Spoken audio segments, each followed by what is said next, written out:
책에도 쓰고 다 썼는데 70%, 80%의 확률로 공시 나오면 한 10% 이상 빠져요. 이게 쉽게 외우면 어떻게 하면 되냐면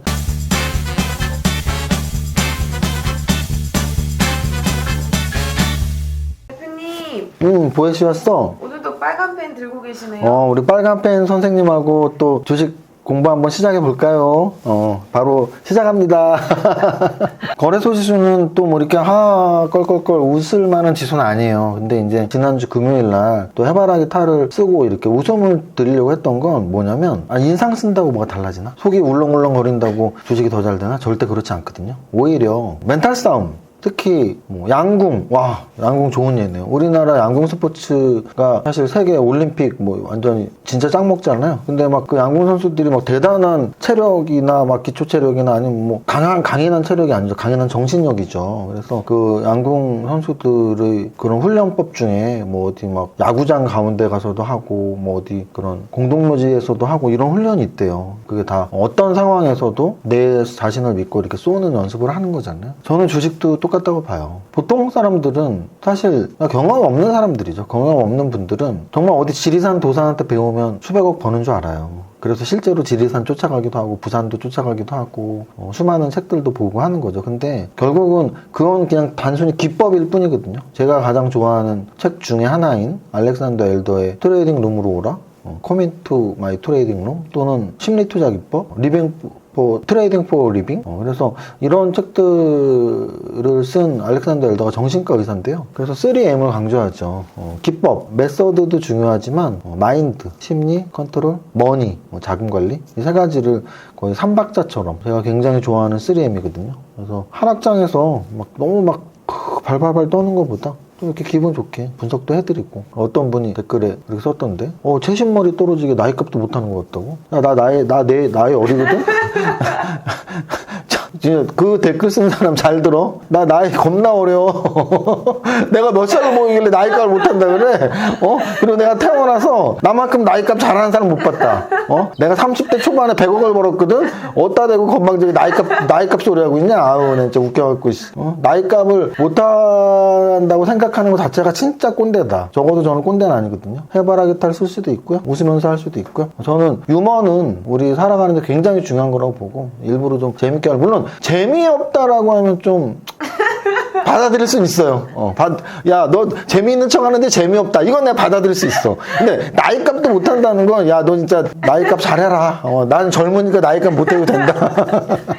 오늘 거래소 지수 보면 0.92%가 빠졌어요. 그래서 지난주 금요일 날 거래소 1.47 빠진 거에서 더 한 번 빠졌고요. 그나마 종가는 2,900을 깼는데 장중 저점으로는 2,900을 올해 처음 하락 돌파해서 장중 저점이 오늘 2,890까지 떨어졌습니다. 그래서 조금 아쉬웠던 장마감 지수고요. 거래소 지수가 지금 2,900을 세 번째, 지난 10월 달 그리고 11월 달에 두 번 해서 세 번째인데, 오늘 2,900을 종가는 지켰지만 장중에 깬 게 조금, 그래서 장중 시황에도 썼지만 양선 나오고 있긴 하지만 조금 불안하네요 라고 썼고, 오늘 나스닥 지수가 장중 나스닥 선물수가 좋았기 때문에 단기 매매자들은 아마도 내일 갭상승을 예상하고 종가까지 들어왔던 것 같아요. 그래서 내일 갭상승 하면 또 우선 나오면 그만이잖아요. 그래서 내일 오늘 미국 증시가 오르냐 떨어지냐보다 더 중요한 건 2,900을 지킬 수 있는 힘이 있느냐 없느냐인데, 확률적으로는 한번 2,900 종가 기준으로도 빼랑률이 좀 더 커졌다 이렇게 좀 말씀을 드리고 싶고요. 코스닥은 계속 말씀드리지만 거래소에 좀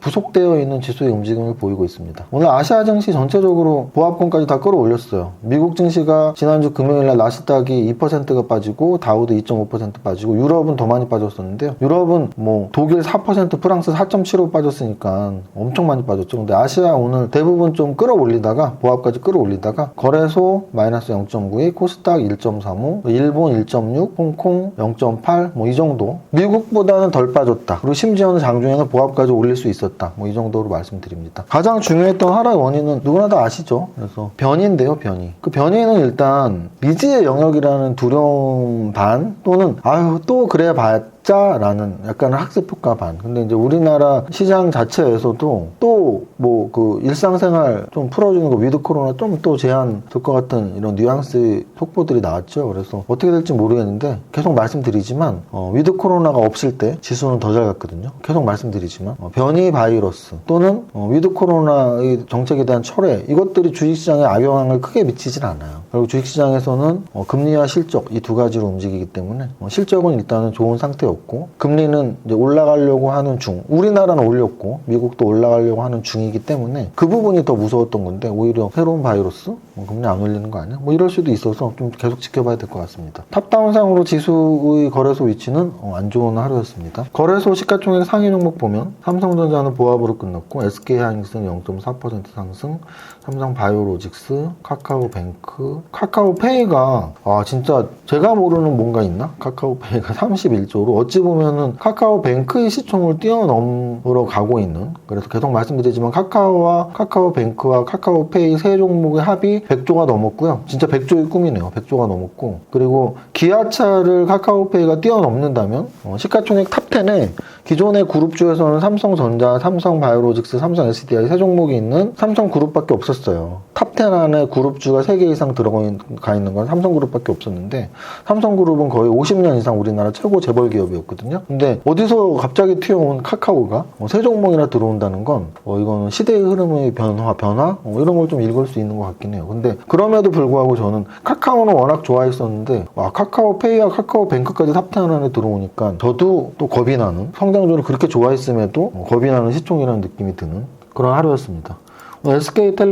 SK텔레콤하고 오늘 기업 분할이 돼서 상장이 됐죠. 그래서 SK텔레콤이 존속회사, 그리고 SK텔레콤이 존속회사고, SK스퀘어가 신설회사죠. 근데 이제 여기서 여러분 착각할 수 있는 게, 대다수의 기업 하나가 두 개로 쪼개질 때는, 대다수의 경우 한 90% 정도는 존속회사가 지주회사 또는 투자회사, 그리고 신설회사가 사업회사, 보통 이렇게 가거든요. 근데 이 경우에는 좀 특별했어요. 그래서 SK스퀘어가 약간 지주회사, 중간지주회사 성격으로 갈 거거든요. 왜냐면 반도체 SK하이닉스의 지분이 있으니까 당연히 중간지주회사예요. 그래서 SK스퀘어가 중간지주회사 역할을 할 것이고 SK텔레콤은 통신 사업을 하는 사업회사죠. 근데 사업회사가 존속회사고 SK스퀘어는 중간지주회사, 지주회사인데 투자회사인데 신설회사니까 투자자들 좀 혼란이 있었나 봐요. 근데 어쨌든 신설이냐 존속이냐보다 더 중요한 게 사업이냐 지주냐의 구분이고 제가 늘 말씀드리죠. 강연회나 또는 책이나 또는 유튜브에서 늘 말씀드렸지만 기업 분할 이후에는 사업회사의 주가가 더 좋아라고 많이 말씀드렸는데 오늘 아니나 다를까 SK텔레콤은 상승하고 SK스퀘어는 좀 하락하는 모습을 보였습니다. 두산중공업도 오늘 제가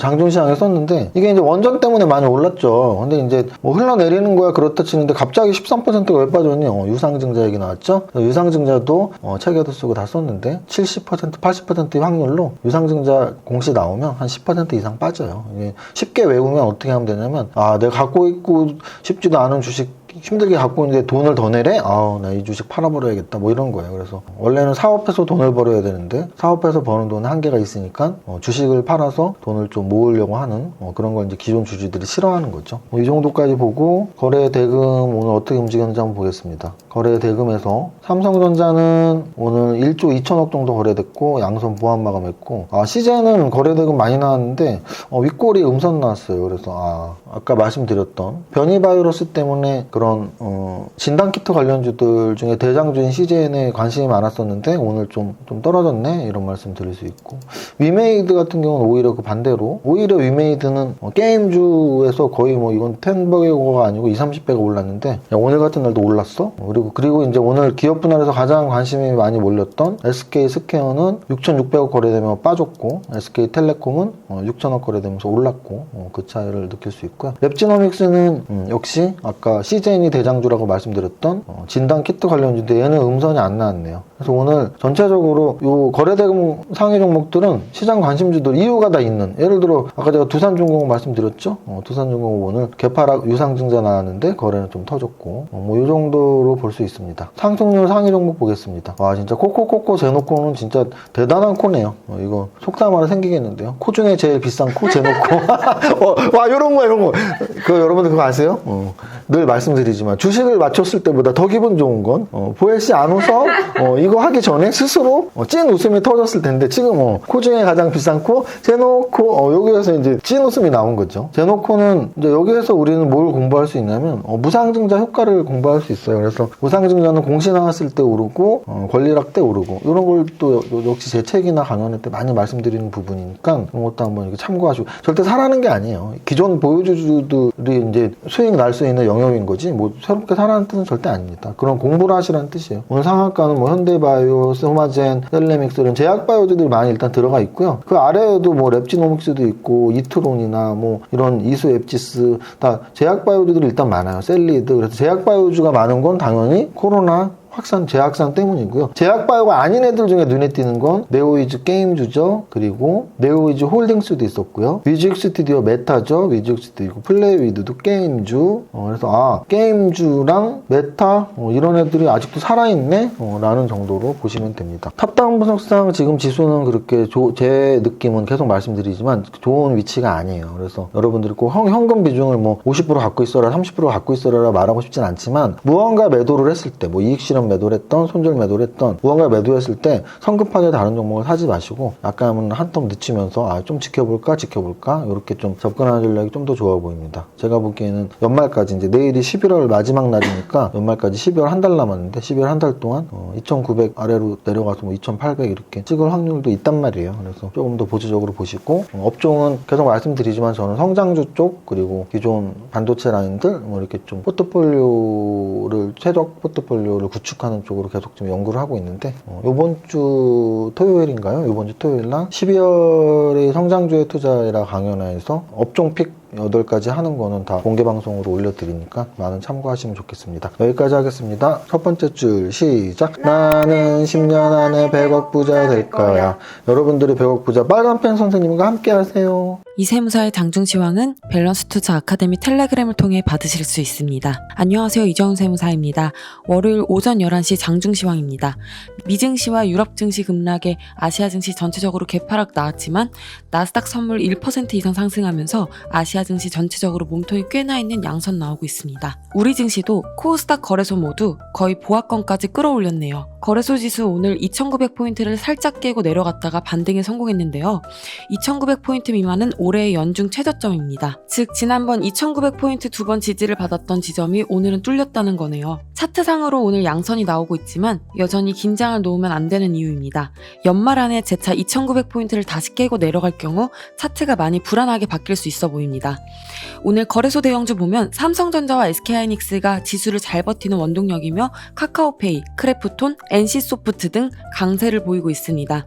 오늘 기업 분할 재상장한 SK텔레콤은 8% 급등하네요. 강연이나 방송에서 자주 말씀드렸지만 기업 분할 시에 지주회사보다 사업회사의 주가가 좋을 확률이 70% 이상이라고 했는데 이번에도 사업회사의 주가가 더 좋은 움직임을 보이고 있네요. 반면 두산중공업은 유상증자에 의해 급락하고 있습니다. 이 역시 책과 강의를 통해 여러 번 말씀드렸는데 유상증자 공시의 90% 정도는 10%대 하락을 불러일으키니 매수 종목 선정 시에 특히 중장기 투자 종목을 선정할 때는 재무제표 분석에 비중을 많이 두시라고 강조드립니다. 코스닥에서는 위메이드 9% 상승으로 게임주의 건재함을 보여주고 있으며 위지윅 스튜디오 역시 11% 상승합니다. 반면 진단키트 대장주인 시젠 오늘 3일째 상승 속에 음선 나오고 있는데 변이 바이러스 재료는 단기로 받아들이시라는 시장 신호로 해석됩니다. 전체 종목 상승률을 보면 코코코코 제노코 상한가인데요.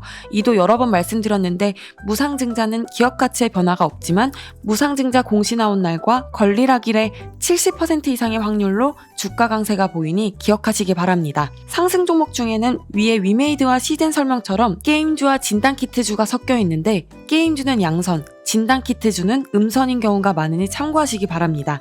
여기까지 정리합니다. 미증시 하락률 대비 개파락 후 양선으로 갭을 메꿔서 다행스러운 월요일이지만 여전히 긴장의 끈을 가지고 있어야 할 불안한 장입니다.